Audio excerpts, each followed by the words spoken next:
What's up, you guys? Thank you for clicking on this video. So as you can tell by the title, I'm going to be talking about, Transformers 1 just came out yesterday. I saw it, gave a spoiler live review last night if you guys want to check that out. I'm going to be talking about my thoughts on the film and my rating on it here in this video as well.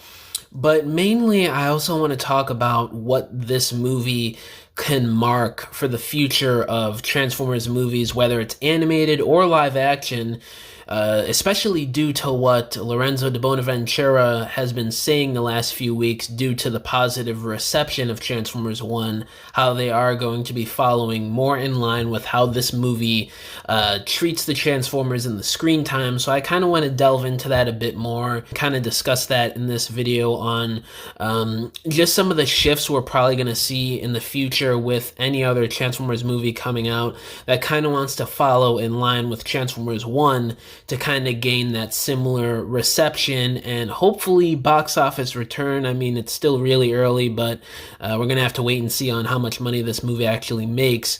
But in terms of my review, I want to get that out of the way. I would give it an 8.5 to an 8 out of 10. I really do love the movie. I think it's fantastic, but I do have a few issues with it.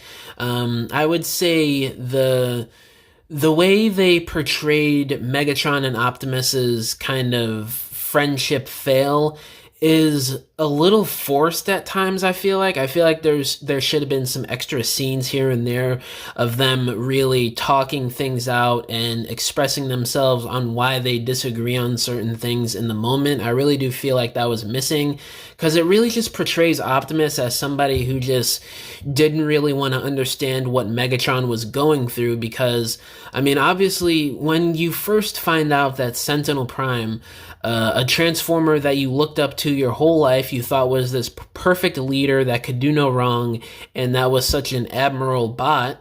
And then you find out he killed the 12 primes, he ripped out your T-Cog at birth, and he sold out your home planet to the Quintessons.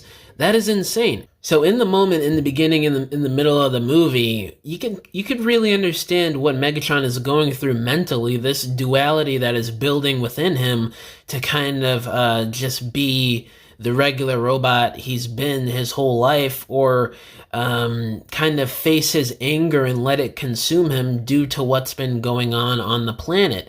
It's really relatable to me, and it seems like Optimus really didn't try and understand what was really going on with Megatron that led to his fall by the end of the movie, because obviously by the end he did become super radical and just completely out of place, you know, beating up Elita 1 and Bumblebee and starting to destroy the Cybertronian buildings and people.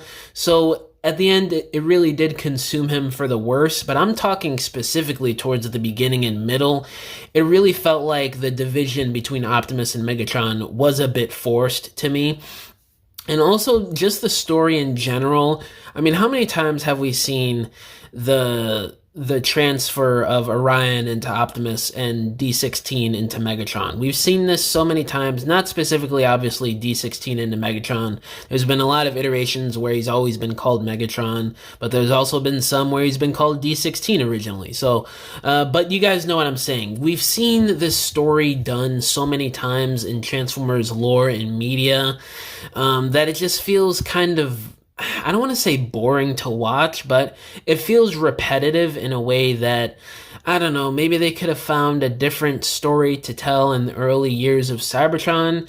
But I don't know, maybe that's just me being too nitpicky. But I mean, we've seen the Matrix story, the 12 Prime story, the story between Optimus and Megatron so many times that, I don't know, I just feel like it was, I don't really feel the connection to it, if that makes sense. And my last complaint with the movie is the character choices. Now, I have discussed this in my past videos, but it just feels like they're just digging in the same G1 A-lister crate, which is fine if you want to bring in a new audience and plus the story they're telling.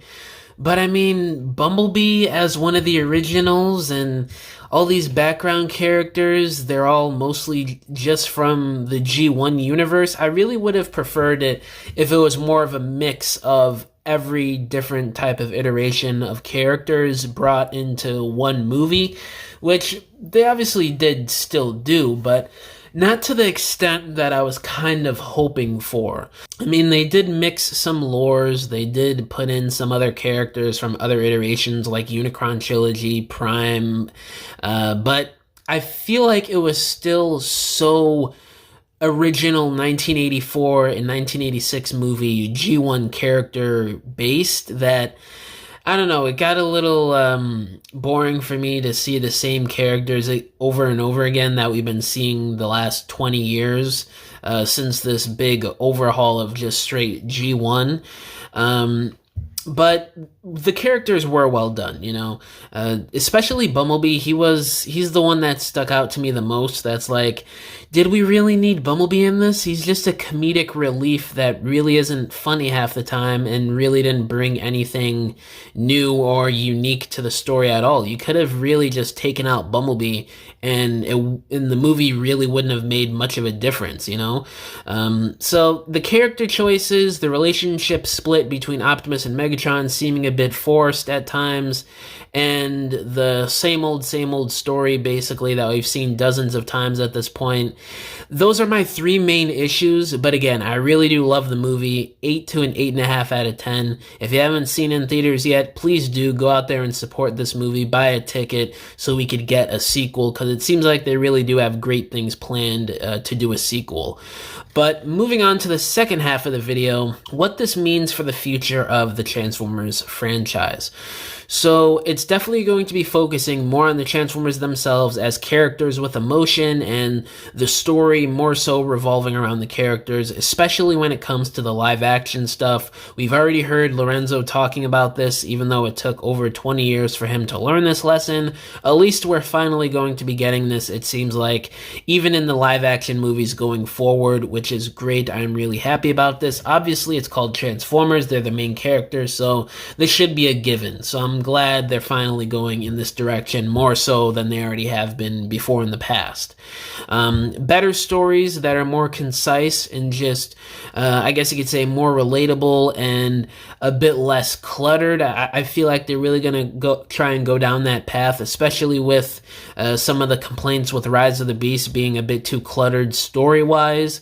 I think they're gonna want to simplify and just streamline the story for the G.I. Joe and Transformers movie, which you've also heard Lorenzo talk about just a little bit in a couple interviews the last few months. So that's definitely going to be a vast improvement, I really do hope.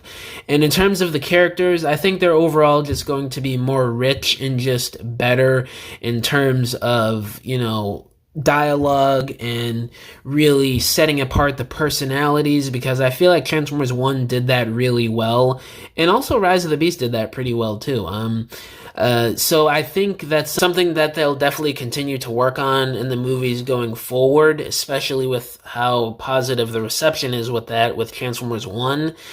And the last bullet point that I wrote down here for myself is the action being a bit more strategic and kind of just oriented in the Transformers being Transformers, you know what I mean? Like in Transformers 1, you saw them using vehicle mode combat, transformation combat. Like you see, there's this one scene in the movie where Optimus and a Viacon are fighting in the air. Optimus transforms while holding on to the Viacon, which also rips it in half, which is absolutely amazing.